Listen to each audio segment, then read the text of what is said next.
வாக்காளர் பெருமக்களாகிய நீங்கள் உள்ள நாடாளுமன்ற மக்களவை தேர்தலில் காங்கிரஸ் கட்சிக்கும் வாக்களிக்க கூடாது, பிஜேபிக்கும் வாக்களிக்க கூடாது. இன்றைக்கு நமது ஜெயவர்தனுடைய எதிர்த்து போட்டியிடுபவர்கள் யார் என்பது எல்லாருக்குமே தெரியும்.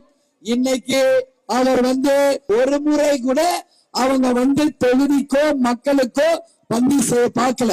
நான் வர வழியெல்லாம் பார்த்தேன், காணவில்லை என்ற ஒரு போஸ்ட் அடிச்சு ஓட்டக்கூடிய அளவு தொகுதி மக்களுக்கு எந்த உதவியும் செய்யாத அவர்களுக்கு நீங்க ஓட்டு போட போறீங்களா?